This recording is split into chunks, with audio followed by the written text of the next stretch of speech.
I'm not working. I am working now? Yes, good. Okay. I never work really, no. Well, thank you very much. It's been a great day and a great audience. And it's been a long day, so I've asked our presenters to just make 2 or 3 very brief comments about how they see the future. It might be obstacles or problems, or how to overcome obstacles and problems, or it might be something very positive. You know, think maybe in 10 years' time, and we're looking back to today, what would we like to see have happened? So I'm going to ask each of them in turn to make some comments. I'm not going to introduce them because you know them. And then I would like to invite comments and questions from you. And keep them brief, but I will give a preference to questions from people who haven't yet asked a question. Because as you've noticed today, there are some people who are asking all of the questions, and there are others who haven't asked questions. And in particular, it'd be very good if we had questions from Spanish speakers, because I've been very cognizant of the fact that today has been mainly in English, and that's not a good thing for a conference in Spain. So please bear that in mind, and you might think in the audience of particular questions that you've had or comments or how you see things going forward. It doesn't have to be a question, it could be a statement or a comment. So that's how we're going to do this. And we will end not long after the program ends, so I'm trying to get this back onto English time. Right. So, let me go from this end. Louise. Thank you, Gerry. I want to pick up a point that I would have made in the last discussion about vaping in public places. Now, when the UK Government Select Committee reported, and they encouraged the idea that owners should allow more vaping in public places, there was a terrible outcry from the public. You know, it was the public themselves that were saying, we don't want this. And we've got to remember that smokers and vapers are in the minority. And the general theme was, you know, we don't want this in our places. I think a solution to this could be to look at permitted vaping in open public places, and I think sports stadia are an ideal place to start. In Leicester, when Leicester City are playing, the most deprived areas of our whole city are empty. Everybody's at the football match, but they're not allowed to vape. And I think if we could work with, you know, the Football Association and other sporting bodies to allow vaping in open public places, it could set a new trend for a more permissive and less hostility-provoking reaction from the public. So positive thing we can do, allow vaping in public open places and try to tackle this nonsense about bans on vaping in stadia, which is being, in fact being promoted in the UK by the Healthy Stadia organisation. And the stadia I've been to are certainly not healthy in terms of the food that's available and the, and the limited choice of alcohol refreshment. So, Jacques, what's your wish? Or your... It's on. Is it on? Yes, yeah. It is on. Well, obviously, I would like to see vape shops workers being recognized for what they are doing for public health. As I said, they are public health actors, and we should recognize this new work and give them credit for that. Good, good. Recognize them for the work they're doing. This is the new public health. They are public health workers, they're outreach workers, they're peer educators. Great. Marewa. Hola. Am I on, David? Is it working? Mm-hmm. Okay. Just thinking about the future, the giants have woken up and they're catching up. And most of the discussion today has been about vaping, a little bit about snus. The tobacco companies, the very, very big tobacco companies, have a range of products that they are developing, that they have bought. Watch out. I think that vaping could get squashed even more than it is. You know, the IQOS stores, the Glow stores, they are now offering basically they call it a conversion service or a switching service. It's the commercial cessation model, and they are reaching millions of people. So in the future, and the Smoke Free Foundation have just put out an RFP, a request for proposals, to develop a smoking, an index, I can't remember what it's called, sorry, and they want people to evaluate how the industry is doing. And I think what we need is to see how many people have been completely switched from smoking over to Philip Morris products, over to British American tobacco products. How many have the complete total vaping industry helped to switch over? How many are switched over with the snus products? It's a race now. Let's see how everyone's going to do. That's the future. But watch out, they're on your tail. So you see dangers ahead from the commercialisation? I see a lot of competition, and that's good. And right. with competition will come improved products, more efficient products, and more people switching to something. Yeah. And of course, the point that Jacques made, I mean, the IQOS store is acting like your friendly vape store with people being taught how to use IQOS? Yes, except that, for example, in a country like France, they will never be allowed to have an IQOS store because tobacco products can only be sold in tobacconists. It's a monopoly. Right, okay. So in some countries, they will not be able to do it. So the whatever the free operation of the European market is not always applied. Linda. So I agree with everything that's been said so far, but I'm much more optimistic. So Louise and I have been in this game since the very beginning. In the UK, when we were in a minority of people who believed that these new products had real promise, and gradually over the last 5 years, we've seen a fundamental shift where all the main organizations in our country, with a few tiny exceptions, are positive despite some of the legislative restrictions that we have. And as I said before, the countries that I work in, and I'm doing a lot of work now in low and middle income countries, you can begin to see views changing. And I fundamentally believe that we have to take the big authorities with us, despite the problems in the US, etc.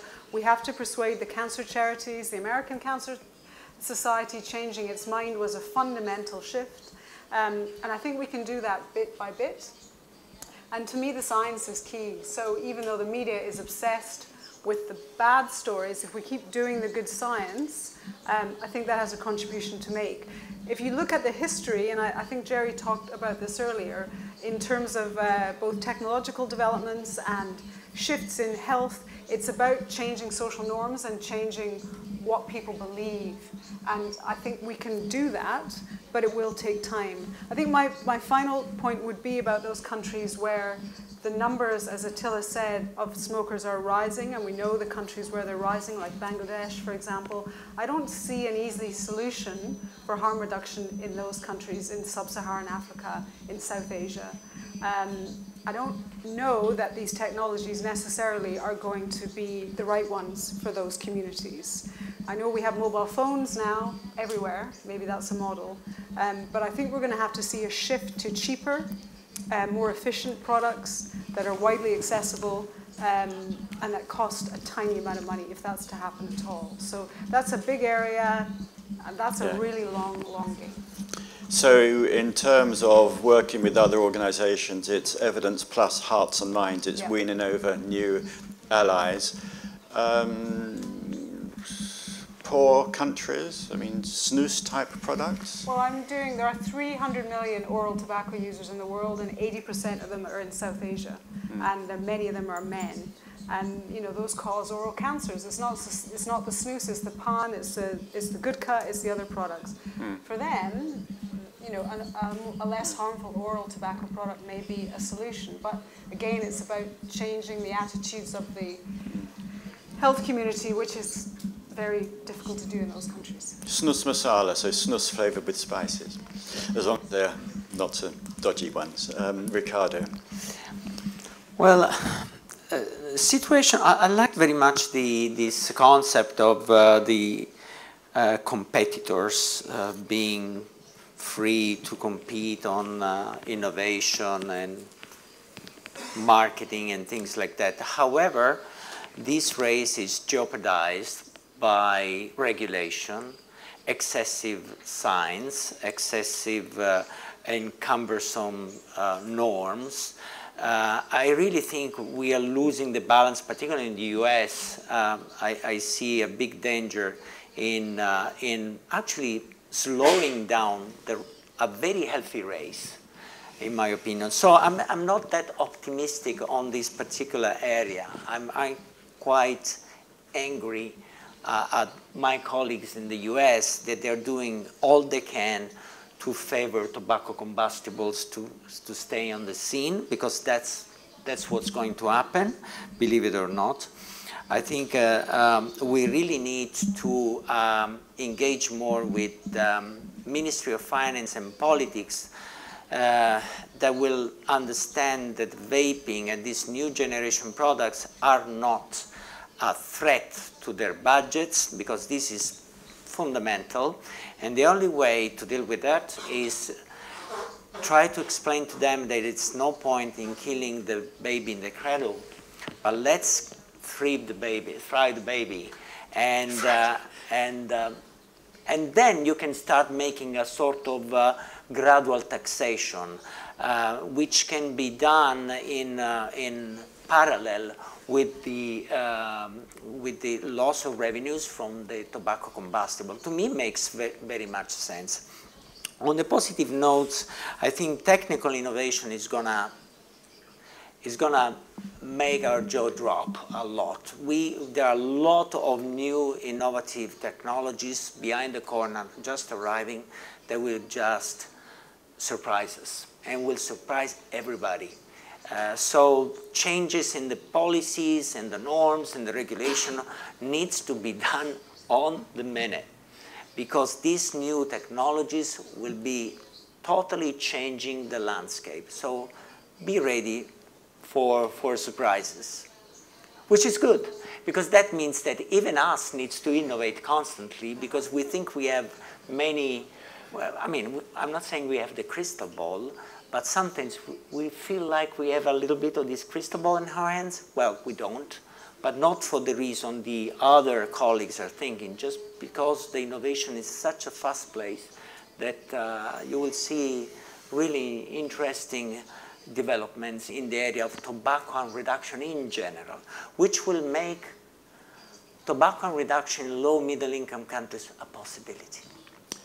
Right, so not a lot happened from when Bonsac invented the cigarette rolling machine in the 1880s. Not a lot happened for another 120 years, but now it's all going to change very rapidly. That's the point. Good. Okay, so who would like to add to this discussion or raise a question or a comment? Yes, please. I would like to add something about the competition. My humble opinion. Oh, sorry. A microphone, it's your conference. You know how it works here. I would like to stress something about what we have you said about the competition. At the beginning, vaping was a revolution led by the consumer. What we have done, I would say, something like 7-10 years ago, it had been 98% correct. In fact, the base of the vaping has changed in a very small amount, okay? The third point would be that we have created the competition, because without the success of the vaping, no competition would appear in the market. That is clear. The fourth step would be that the government has created laws. With these laws, we cannot keep in this path of being a revolution of the consumer, because we cannot create by our own devices. We cannot be developed by ourselves. So, to some extent, I felt that the situation has cut our wings in order to keep improving by ourselves, not by the rest of the companies or the competitions or the governments, because the last 10 years that we have been walking, the vapors alone, we have made a very, very good path. So the innovation from the vapors, will that continue, or is it now lost and gone to others? Is perhaps an issue, but who would like to pick up on that?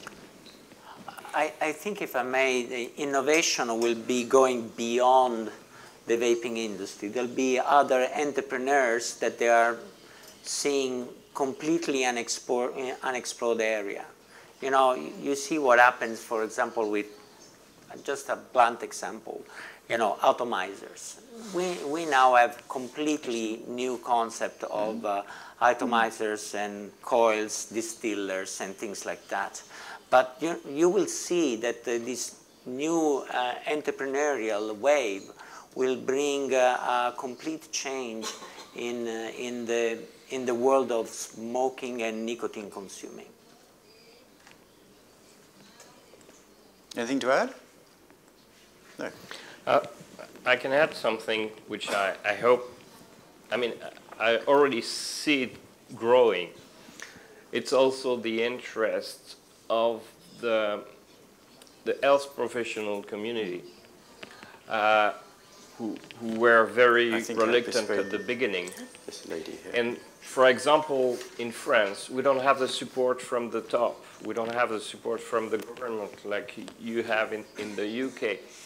But the people who are in contact with patients, and particularly people who have low revenues, people who are on drugs and so on, people who deal with addiction in general, they are really at work now to use vaping as a way for those people to quit smoking. And what I see right now is that there are more and more interest from them, and that, again, like vapors, it will come from the bottom and it will go up. And at some point, the government will have no solution that to accept it, because they will have the proof that it works. Also, if you take the points that have been made about innovation, innovation is happening so fast that regulation will not really be able to keep up. Is that it? Right. Okay. You have a question? Questions are welcome in Spanish. Gracias. Hello. First of all, thank you very much to all of the speakers, because today is a very, very important day for the vaping world. I believe that everything we talked about today here, if we can disseminate it and spread it to all the smokers, traditional smokers, is a great work that we're doing. And I want to thank you very, very much for everything you're doing. After that, I wanted to make a question. We know that the pharmaceutical products such as Nicorette, these products, nicotine products, are being advertised by the pharmaceutical companies, and they contain ingredients that are very similar to the vaping liquids or even more. So what can we tell the governments? The governments need to change their position, obviously, because the pharmaceutical products can advertise their products, but vaping products cannot be advertised. If we could advertise as the pharmaceutical companies do, we would reach many smokers. I worked in a easy shop or vaping product shop. I've been working there for 7 years. I'm a former smoker, so I empathize with them. It is true. So if I'm supported by this advertising, by these arguments and ideas, it would help a lot. So I could continue helping other smokers who want to switch to vaping. Good, thank you. Did the panel get the question? No, they. Okay. First of all, great thanks to everybody for today. It's been a very significant day for Spain. Second, our questioner was a smoker, worked in a vape shop, but asked a very important question about the. Pharmaceutical products have the same ingredients as the e-liquids, but what can we do so that the government will change the way in which they perceive us? Yeah, I haven't got to that yet. Right, and the question is sort of the unfair competition that Nicorette, nicotine replacement products, can be advertised and promoted, and all the other stuff, all the other safer nicotine products can't be promoted. So how can we move to overcome what is really unfair competition?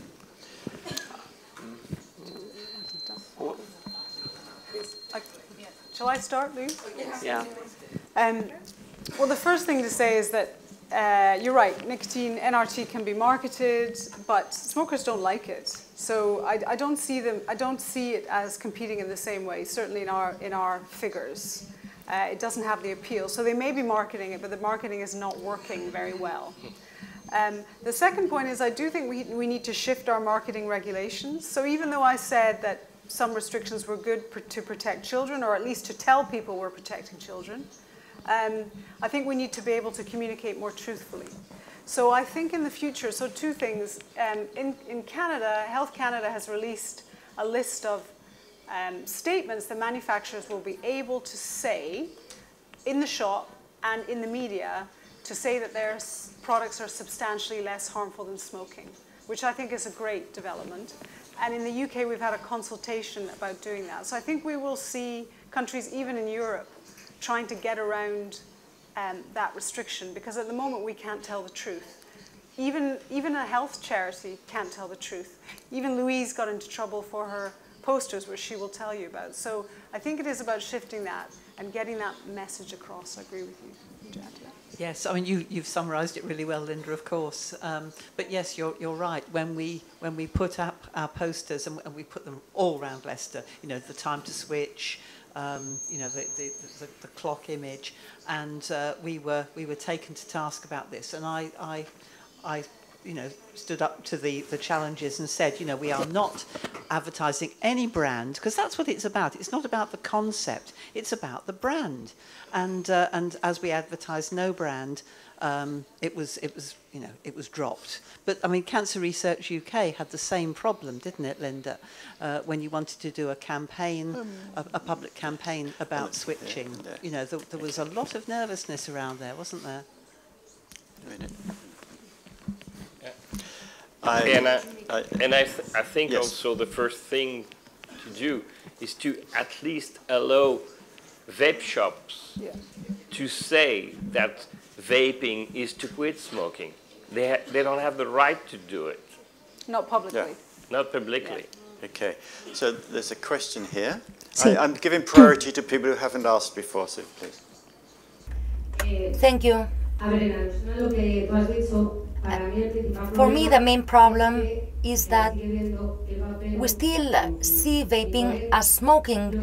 However, Nicorette is perceived as something that reduces risks, but not vaping. Vaping is not seen in the same fashion. So until the government does not understand that vaping has nothing to do with traditional tobacco, we will not be able to move forward. Okay, just a comment that Nicorette is seen as a treatment, vaping is seen as something different until the government understands that they both deliver nicotine and there are some similarities. We won't be able to move forward. Thank you very much. So, who would like to ask a question?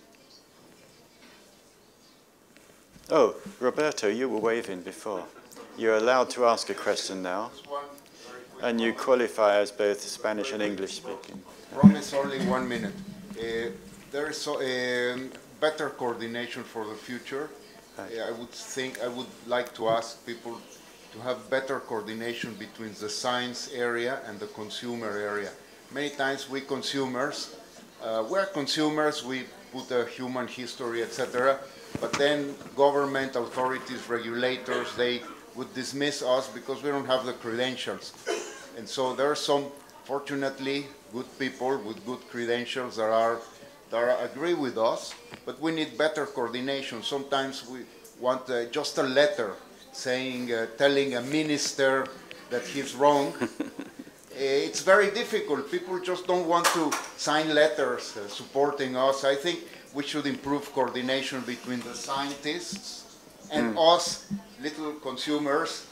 That has to improve the coordination. I would really like to ask that. I mean, it's interesting because, I mean, it's not only little consumers, but it's some little scientists and some little advocates. I mean, there are so few resources which are going in to try to turn around this vision compared with the resources that go into other sectors. So it's all volunteers, so better alignment and so on. Anybody want to comment on that? Well, you're the expert on that because of the NNA. You should say something.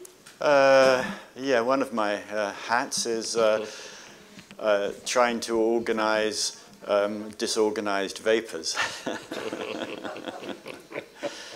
which I work in an area where before we've tried to organize drug users to speak up, and there was this expression used in the AIDS, HIV arena, with nothing about us without us, which I fed into this arena. But it means that, you know, the voice of the people, the voice of the consumer needs to be heard.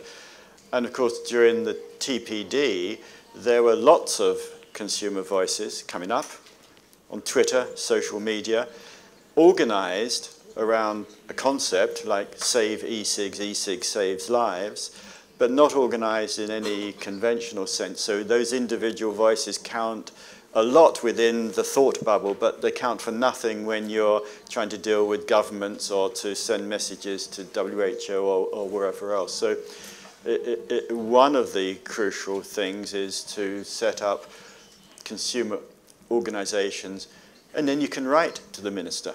You know, you are one of the many voices, but it'll be a struggle because there's not a lot of money for this, and that's why I helped set up the New Nicotine Alliance in the United Kingdom, and I think, well, I persuaded some vapor. I mean, the problem is many people in this field have never organized anything except a party. So trying to organize a social movement or an advocacy group is difficult, and I think they found me rather boring at times because I was all, you know, we've got to have minutes, we've got to have an agenda, we've got to have a bank account, and all those terribly boring things you have to do, which are the groundswell for when you can actually become an organization. But, you know, that is part of it. So, all right, Marewa and Louise? I just wanted to comment on your comment before. Riccardo and I were lucky enough to go to Japan a couple of weeks ago and study the extraordinary rise of heated tobacco products there. One of the interesting things was that for the Japanese, switching to heated tobacco products is not about smoking cessation. As far as they're concerned, they're still smoking. And this was, you know, we tried to say to them, as far as we're concerned, you're no longer smoking, and they were very surprised. So I think we do need to be careful about imposing all the time that what you're doing or what we want you to do is smoking cessation. There are a lot of smokers who don't want to quit smoking, and so you turn them off. The main thing is switching to something else. For some people, it's a new, different way of smoking, and for others, it's smoking cessation. So just a comment about that. It's interesting. I mean, when you read all the surveys in European countries, one of the main motivation for switching is to quit smoking. For health reasons, nothing else. Whereas in other countries, and not just Japan, but you know, even in India and in Indonesia, there's no perception of the harm. Or amongst Maori women, when you ask them, you know, they don't just give a damn. For them, it's karmatic to die of something, whether it's obesity or it's going to be tobacco-related disease. And we had this discussion before. I thought it was very fascinating. You know, for them, smoking is power. It empower them. It's a matriarchate kind of thing. And I said, well, if you want to switch them to this new technology, you should keep that narrative alive. So these people should have an electronic cigarette because they're powerful, because the matriarchate is still with them. So to cut a long story short, everybody needs their own motive. And I mean, in this country, it's strongly harm-related, you know, reduced harm-related. And I think it's a piecing piece of this discussion is the medical environment, you know, the doctors. So that's fascinating, getting the message right that fits the audience. And again, with the drugs harm reduction, there were countries where you think you'd never be able to do it, where we managed to find reasons. I mean, Iran has one of the largest harm reduction programs, and we talked with the religious judiciary about the fit between harm reduction and Islamic law. So there's always a kind of a niche. Sorry, Louise? I was really going to elaborate on your point about nothing about us without us. And in fact, you know, there are many UK studies being developed right now that from the very start are involving real people, real vapers, you know, in the design, the setting up and the implementation of studies, which, you know, I think is absolutely commendable. Okay. Does anybody have a question or a comment? One there, and I think this another one there. So over here, if I don't mind. Oh, three. Let's have some three. Oh, two. One here. I have a question. Today here, we've been talking about tobacco companies, governments, but I think that tobacco companies are there for profit. If tobacco is challenged by vaping, tobacco companies will switch to making vaping products if they see profit in that. Administrations, governments want to get something out of it, as Riccardo Polosa said.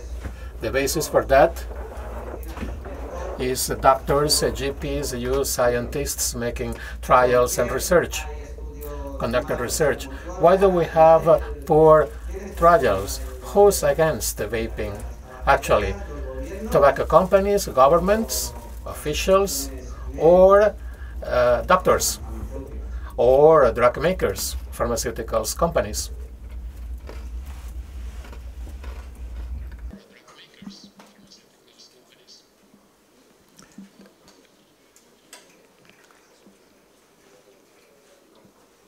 Can I just briefly? Sorry, It's about conspirational theories in Spain. That's the sort of agenda. Everybody is against vaping, and my understanding is that it's not conspirational theory, it's just the reality. Right. And I think you really, as I said before, using passive vaping as a springboard, you should try to convince the society that vaping is much less problematic. I use the word problematic because it's important compared to smoking. So it's better to have a smoker switching to vaping than anything else. Right. Did you have a question? I'll take two more questions, one here and the gentleman over here. I think that he was talking about the fact that there are many vested financial interests behind this. There are many doctors that are not informed about the power of vaping because it's not interesting to train doctors in that issue, as you said before. This is what you wanted to circulate. Have a totally different question to ask. What do you panelists think about the influencers and YouTubers that influence young people who have never smoked, who may start vaping? Influenced by YouTubers, only out of curiosity, just to find out what you think about it. So a question about, in France, social media, YouTube is encouraging people to vape. Okay, it's one question. I'll take the other question as well, and we'll try and deal with them together. They might be very different. Just because we need to wrap up quickly, so.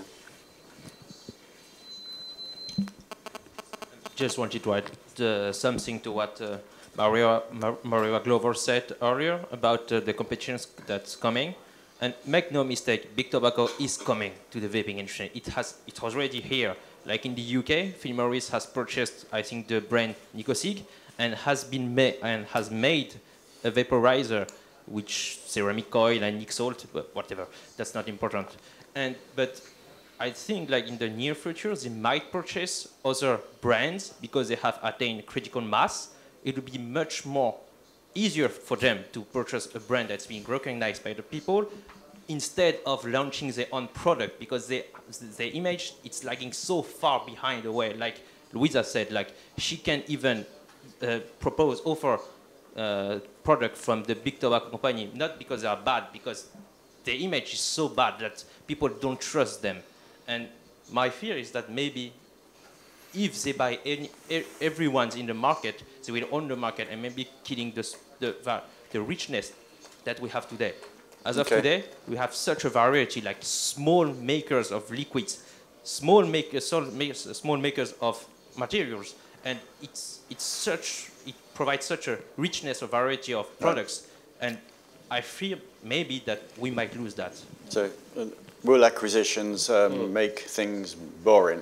And there was a man over there who had a question who hasn't asked a question before, I think, please. And then that'll be it. Good afternoon, this is my question. We all would like to have the English system here in Spain concerning the promotion of vaping. I think that the British government, I assume the British government is supporting the utilization of vaping devices because of financial concerns. There is scientific evidence of passive vaping and vaping being less expensive than smoking. This is interesting for the British government, not so much for the Spanish government. I think it would be more effective instead of sitting with officials and discussing scientific trials for harm reduction. Perhaps it's more beneficial to share with them financial studies discussing that the possibility of vaping. They just care about money. Politicians just care about money. So let's talk numbers with them. Politicians never try something that may challenge their budget, so it is up to us to, as the British did, provide the governments with the government of Spain with financial tools to promote vaping, since they care so much about money. And this would eventually save lives. Okay, so you would like to change the Spanish government for the British government. We will send you our government.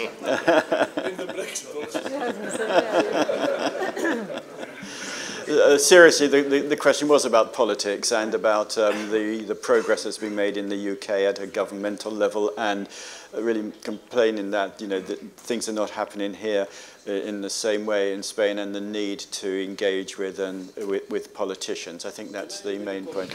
You can make a very brief comment, Constantine, but you're very aware that I am chair. Gerry, I have a brief comment before his brief comment.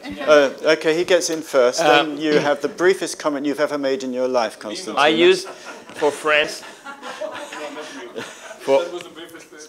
For France, I used UK as an example. And the example that UK did was, sorry, but it's the E6 summit, which started discussion with everybody, all stakeholders. We did the same in France. And that's maybe here today, we're starting the process for Spain. Yeah. We're not, for a simple reason. I mean, Linda was present in the first e-cigarette summit as one of the most modest people in the approach to e-cigarettes. Here you see only supporters, and that's the big problem. That in most cases, that's not my comment, that was just adding to what Jacques said. Now I'm starting my comment. So, I'm going to say something which is a bit controversial. We are always, don't take time, it will take a long time. We are always blaming the government, the pharma industry, the medical profession. But let's be honest. The e-cigarette industry since the beginning and until today are always releasing products, new designs or anything else that they can imagine with zero research on the most basic things. Like, for example, you develop a product and you have no idea how much nicotine it delivers per puff, you have no idea how many metals they emit, and whether the X coil is better than the Y coil, and so on. So they need to understand that this creates a lot of uncertainty in everyone, governments, the medical community, the scientific community, and that's a pretty bad thing. And this is not happening in any other consumer product ever developed in the market. It's the only product that we see this irresponsible behavior of anything that you can imagine and you will design, you immediately release it on the market. And we've seen mistakes in the past, like, for example, the top coil atomizers. Now, so this kind of mistrust is perfectly understood. And the second problem that the e-cigarette industry is facing, and I agree with Marewa that the competition is going to be very hard, is that the big tobacco companies are clever enough to see that the target in marketing new products is not the established vapers, which are the minority. It is the remaining smokers, which are the majority. In the e-cigarette industry, over the last 3 or 4 years, and I'm sure Jacques is going to agree with me, almost the only developments that have been made is how will established vapers move from mouth to lung inhalation to direct lung inhalation, which is a complete nonsense for a smoker who wants to make a switch. So the e-cigarette companies are focusing mainly on competition for the established vaping market, which is very small considering the potential of the market, but the big tobacco companies are looking at the smoker, and that's why they will prevail and all the independent industry might fall because of this competition. I really just wanted to make a comment about the YouTube question. Just a small comment. I really think it's very important to celebrate the vape. I think it's important to develop culture, art, music, film around vaping and celebrate vaping. And the YouTubers, I celebrate them. I'm not that concerned about young people. We've seen the presentation. As an ex-smoker a long time ago, you know, I tried to vape and it just aggravated my throat. If you don't vape with nicotine, you're not likely to continue. So I'm not that concerned about young people. Celebrate the vape, vape on, vape hard. Yes, famous words. With Not that, I'm going to call this to a close. It is a conversation which could go on and on, and I'm very pleased that so many ideas, so many questions have been raised today, and I do think this is a very important moment for Spain, and I hope that we will see more meetings like this and progress. So I'd like to thank our immediate panelists for this session. Thank you.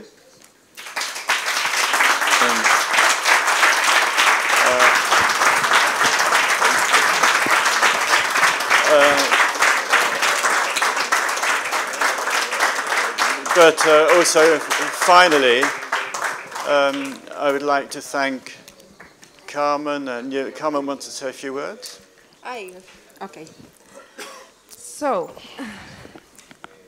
many thanks to be here today. For me and for all of us, it's an absolutely dream. So I think it will be before and after in Spain, and I hope it works. I hope tobacco control hear us, and I think it's time to go because it's very late. Okay, so thank you all. Thank you for showing up. Thank you for attending this session.